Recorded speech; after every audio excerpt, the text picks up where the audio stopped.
Hello students, welcome to our YouTube channel Gaurav classes.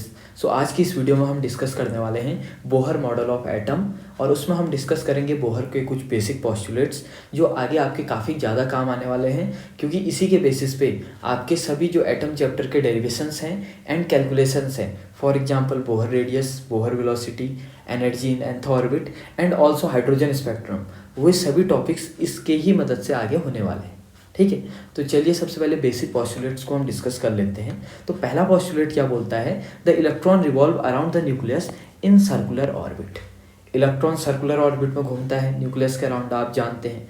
यहाँ पर आपको एक चीज़ बता दूँ कि न्यूक्लियस का चार्ज कितना होता है। देखिए, न्यूक्लियस का चार्ज होता है, न्यूक्लियस में क्या होते हैं आपके प्रोटॉन, और प्रोटॉन कितने होते हैं? जितना एटॉमिक नंबर होता है।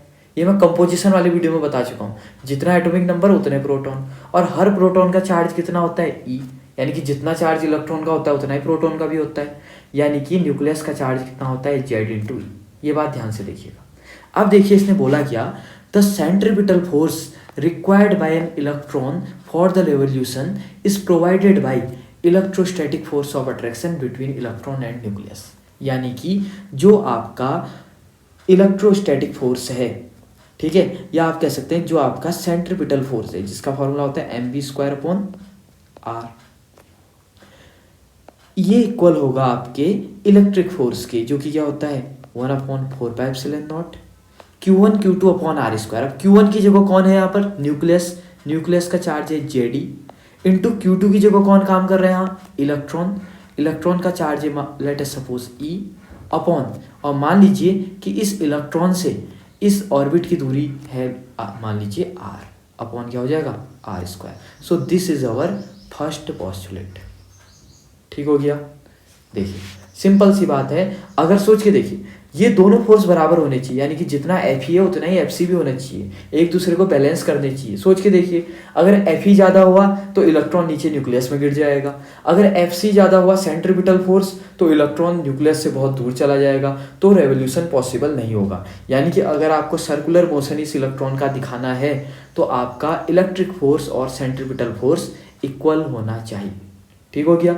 और सेंट्रीपिटल फोर्स आप पढ़ के आ चुके हैं, इसका फॉर्मूला होता है mv²/r। आई बात समझ में? तो पहला पॉस्टुलेट यहाँ पर ओवर होता है। आप चाहें तो इसका स्क्रीनशॉट ले सकते हैं। इंपॉर्टेंट ये है कि जो न्यूक्लियस का चार्ज है वो होता है आपका जेड इंटू ई। देखिए सेकंड पॉस्टुलेट पे डिस्कस करते हैं। देखिए, an electron can revolve only in दो circular orbit in which the angular momentum, देखिए एंगुलर मोमेंटम का फॉर्मूला क्या होता है? m into v into r. Angular momentum is equal to the integral multiple of h/2π। आई बात समझे? Where h is our Planck constant, और n की वैल्यू कहां से रखेंगे? 1 2 3 अप टू सो ऑन। क्या कहना चाह रहे हैं कि इलेक्ट्रॉन उसी सर्कुलर ऑर्बिट पे घूमेगा जिसका एंगुलर मोमेंटम h/2π के इंटीग्रल मल्टीपल होगा। आई बात समझ में? यानी कि जो आपका एंगुलर मोमेंटम होगा वो h/2π इंटू n होगा। फॉर एग्जाम्पल, अगर वो फर्स्ट ऑर्बिट में घूम रहा है तो mvr equal to 1 into h/2π बोले तो h/2π होगा। सेकेंड ऑर्बिट में घूम रहा है तो उस टाइम पे जो एंगुलर मोमेंटम होगा वो 2h/2π होगा। थर्ड ऑर्बिट पे जाएगा इलेक्ट्रॉन तो mvr यानी कि angular momentum equal to 3h/3π। Fourth orbit में mvr इक्वल टू 4h/2π। तो ऐसे ही चलते रहेगा। यानी कि आपको सिंपल इतना याद रखना है कि जो एंगुलर मोमेंटम होगा वो इंटीग्रल मल्टीपल होगा आपके h/2π, यानी कि mvr इक्वल टू nh/2π। बस ठीक है, इसका भी स्क्रीनशॉट ले लीजिए। देखिए अब थर्ड पॉस्टुलेट पे बात करते हैं। तीसरा पॉस्टुलेट क्या है? देखिए, होने को आपको डिफरेंट बुक में डिफरेंट पॉस्टुलेट मिलेंगे, बट हमें उनसे कोई काम नहीं है। ठीक है, हमें सिर्फ उन्हीं पॉस्टुलेट्स को पढ़ना है जिनका आगे डेरिवेशन में यूज होना है। आई बात समझ में? देखिए थर्ड पॉस्टुलेट क्या है? A revolving electron emits energy in form of electromagnetic wave। ठीक हो गया। As it jump from higher energy orbit to low energy orbit। Simple सी बात है। यानी कि अगर कोई electron high energy orbit n2 पे कूद रहा है, कहाँ पर? n2 से कूद रहा है n1 पे। सोच के देखिए, मान लीजिए कि उसकी एनर्जी n2 ऑर्बिट में थी En2, वहां से वो किस में कूदा? En1, क्योंकि n1 की एनर्जी कुछ अलग होगी। यानी कि ये एनर्जी का गैप किसके बराबर होगा?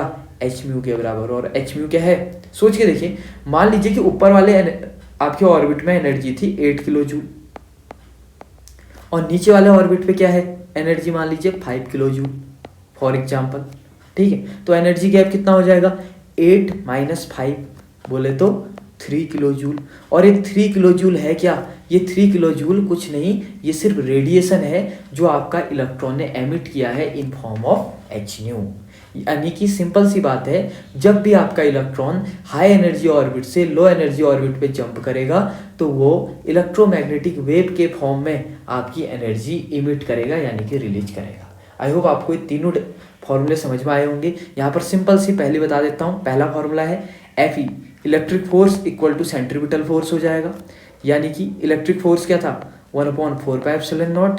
Q1 बोले तो Ze इंटू Q2 इलेक्ट्रॉन का चार्ज E अपॉन बीच की दूरी r² equal to Fc centripetal force होता है mv²/r।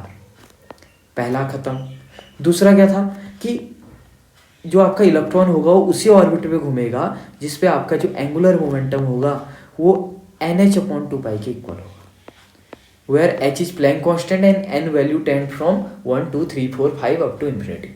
ठीक हो गया। और तीसरा पॉस्टुलेट था कि एनर्जी जो हाई ऑर्बिट पे है माइनस एनर्जी जो लो ऑर्बिट पे आके हो गई है वो किसके फॉर्म में इमिट होगी, in the form of H mu. ठीक है, आई होप आपको ये तीनों पॉस्टुलेट समझ में आए होंगे। यहाँ पर हमारे बोहर के पॉस्टुलेट्स खत्म हो जाते हैं। इसके बाद जस्ट हम स्टार्ट करेंगे Bohr radius, Bohr velocity and other derivations. तो डिस्क्रिप्शन बॉक्स में सारे लिंक हैं, आप 1 by 1 उन्हें चेकआउट कर सकते हैं। Thank you very much.